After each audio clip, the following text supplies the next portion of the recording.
you have like a pretty large chunk of these kids here, that it's worth you saying you're going to target these students during the targeted teaching time, right? So like instead of being like randomized in your selection of like whose work you're looking at, who you're pushing, who you're prompting, now you have data on the kids who are basic, who are kind of on the like they're literally on the fence to becoming proficient, right? And so let's push them more aggressively to get them there. I think one of the things we can do is if you pull up make a copy of the targeted teaching time template, let's reprioritize these students so they show up at the top of your targeted teaching time template. And they should be, Felipe put them on the home. You know I have them, I saved them on my awesome. computer. Okay. Okay, so... You want me to tell you? Yeah, should do Aztecs first. Yeah. Fine. Okay. Brandy. I'm gonna do this. Hold on, sorry. That's okay.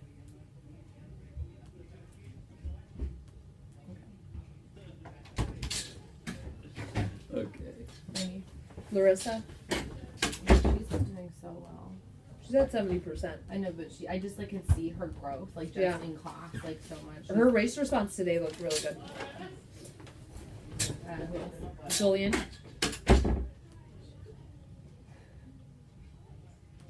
Julian's biggest problem is that he loves to talk. His answers are a hot mess. Right, his is a prime example of like the difference between like an 80% and a 70%, where it's like, no, your race response actually does have to include all of these components. And as we do and you do work like doesn't match up, which is why then like on the assessment he's doing. He's not paying attention when I do anything. That's part of his problem. Daniela. Oh, Jason did okay. Yeah, he's been growing. Yeah. You should have seen his response though. You have Jason. Did I already say Daniela? Yeah. Jason. Michaela. Okay.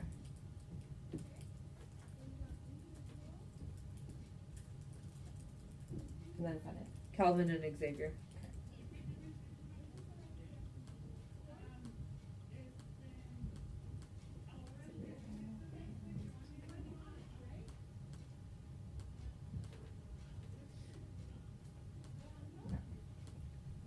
Okay.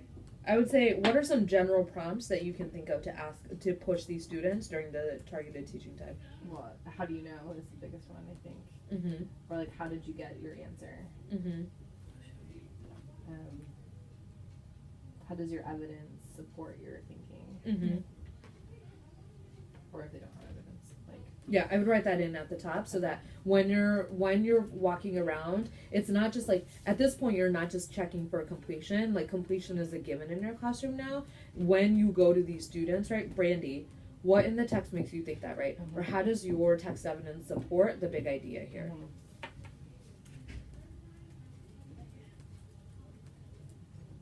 And you said, how does your text evidence support your answer?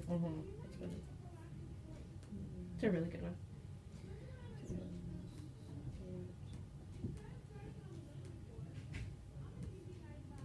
Answer.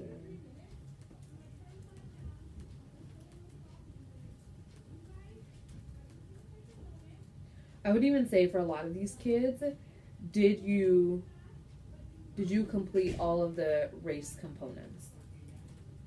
Or maybe to get more specific, if you assume that they didn't, which piece of race are you missing?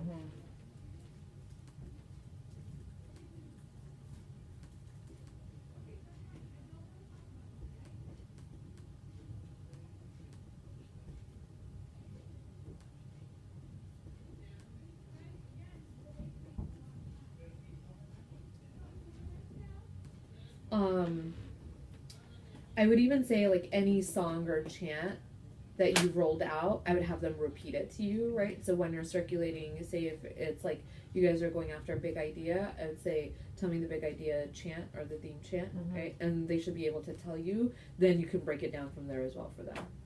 Because part of their gap might be just like accessing like anchor charts, relevant information, resources that they need. Okay, great. You want to do the template for the Lakers? Yeah, right now. So I tried to find it. There it is. Okay. All right, Andrew.